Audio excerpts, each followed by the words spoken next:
a macro is a special kind of hash define. In fact, the line, the preprocessor directive for a macro actually begins with hash define. Let me show you. A macro is a hash define that takes parameters. For example, hash define max a comma b in brackets. Notice the brackets. Before, when you had a hash define, all you had was the word, like max. Now you've got brackets and then some things inside the brackets. And then the definition is more complex. It actually makes reference to those things inside the brackets. You can think of a macro as a little mini function. Imagine a function that was called max, and you passed it to variables, x and y, say. Then you might think of the actual code. You could probably write the function yourself. It would be pretty straightforward. You would compare and see if a is greater than b, just like I'm doing here. Remember that question mark conditional operator? If a is greater than b is true, then a must be the maximum.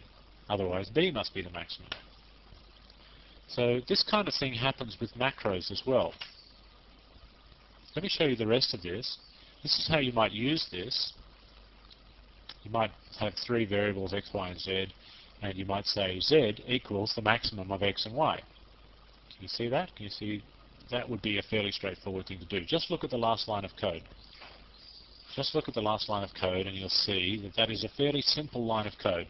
If you had two variables, x and y, you could say that z is the maximum of those two. Obviously, we need to have x and y set to something, initialized, of course, so I'm just pretending that they have been initialized. Now, if at the top of that particular .c file you had the following hash define, or the hash define that you can see on the screen, what would happen would be that entire line of code after the equal sign but before the semicolon, in other words, max brackets x comma y comma, is substituted for, it will get substituted with a is greater than b, question mark a colon b.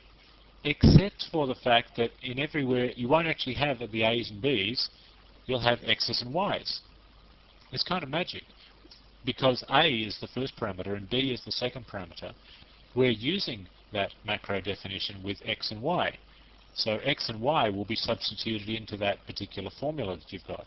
So it will read x is greater than y, question mark x colon y.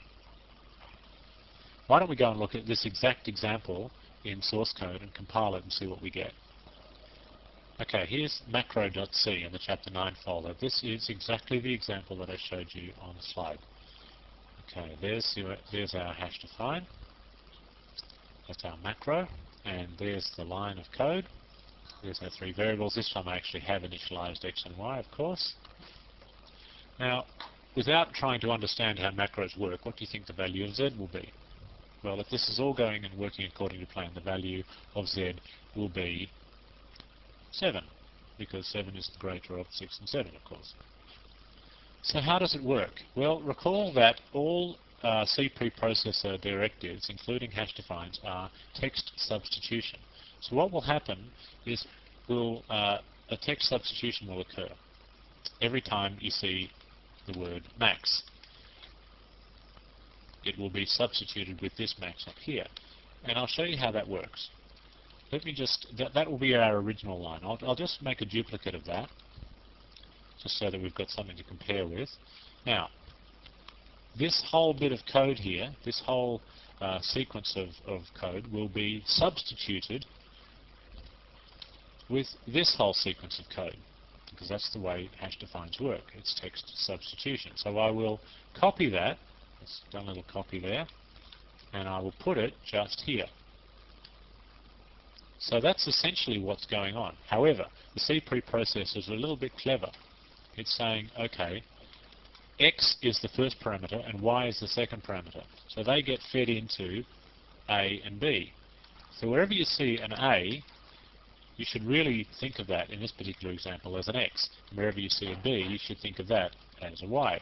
So that is going to become x. That is going to become y. This is what the C preprocessor does, exactly this. It just does text substitution just like that. And that's all there is to it. So this is what we write as the programmer, And this is the result of what happens after the C preprocessor gets to it. This is what actually gets sent to the compiler. Isn't that interesting? So in other words, that line would disappear. The C preprocessor would remove it for us, or in fact it would substitute it for us. But I'll put it back because I don't want it to go. I hope you're getting it. I'll give you another example. This one is a little bit, it's got some interesting things in it. I'll show them to you when we get there. I'm just going to create another macro now. Hash define double S. Doesn't matter. It really doesn't matter what they call the things inside the brackets here. S, I can call it anything I like. It does not have to be a variable that's declared. In fact, it's probably better that it's not. Just some little placeholder. S. I'm going to call this one for no particular reason. I just felt like calling it S. Obviously, it's double S is S times 2. Would you agree with that? Okay, so now I should be able to do this. Z equals double X. So Z is theoretically going to be 12. Let's prove that. We're going to get a substitution occur. I'll just make a copy of this line, and then we'll take this and copy it and come down here and paste it, except wherever we see S, it actually in this case gets replaced with X, so it'll be X times 2. You see that? That's the text substitution that the macro does. It's kind of magical. Okay, so that's pretty straightforward. That's actually a simpler example than the previous one, but I want to show you now the following example. Instead of double X, I want to double X plus 1. Yeah? Okay, pretty straightforward. First of all, what's the answer going to be? Well, X plus 1 is obviously 7, so 2 times 7 is 14. Is that going to be what we get?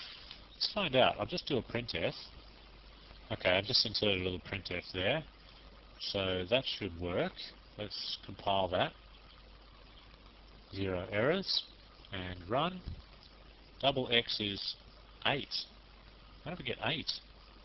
I know what's going on, but do you? How could it be not working? Maybe everything I've said about macros is wrong. No, it's too simple to be wrong. S times 2, and we're putting in X plus 1. Okay, well let's see if we can figure it out by just doing what the preprocessor does. I'll just make a copy of this line again. Oops. Okay, now I'll go up here and I'll take that and I'll do the preprocessor substitution. I'll copy that and I'll paste it here. Now wherever I see S, in this case I have to replace with that. That is the first parameter, X plus 1. Okay, so this becomes X plus 1. Okay, I'm actually going to comment out this line, hide it away from the compiler, and see if, now that's a really simple line of code. X plus 1 times 2. So that's 7 times 2. 6 plus 1 is 7 times 2. So surely that will have to be 14. Let's try it. No errors, and run. Oh, it's still 8. Interesting. Can you see what's going on? Can you see what it is? Can you remember back to the old rules of arithmetic precedence, that multiplications always happen before additions? So that is happening first. Can you see that? 1 times 2 is 2, and then after that, after the result of that multiplication, you add that to 6. So, in other words, it's going to be 6 plus 2, which is, of course, 8. So we don't want that to happen. We don't want that at all. So clearly there's a little problem here when it comes to macros. We don't need that line of code anymore. This is not going to work if we feed it something like that. So what do we do about that? Is there a solution? Well, yes, there is in fact a solution. And this is a nice little guideline that I'm going to give you whenever you decide to write a macro. Use brackets. Use brackets everywhere. Use brackets where you can't even think you might ever need to use brackets. Just throw some brackets in, as many brackets as you can. In other words, put brackets, first of all, you've got to put brackets around that. So that if this ever gets substituted for, say, x plus 1, then the x plus 1 will happen first, and then the multiplied by 2 will happen last. Then, I'd go so far as to say put brackets around the whole lot, because you just never know. they might decide to use this in some other calculation, and you don't want to get anything confusing happening in the calculation. I would do the same here. Put brackets around everything. It's always the way with macros. It's a very simple macro, but I just want to make sure and put a bracket around the whole lot. Now I would say that that is a more working macro. It's more bulletproof. It's less likely to go wrong. Just get it into your head. Whenever you need to write a macro, just throw brackets in there. As many brackets as seem plausible. Obviously, there's absolutely no point putting brackets around the 2.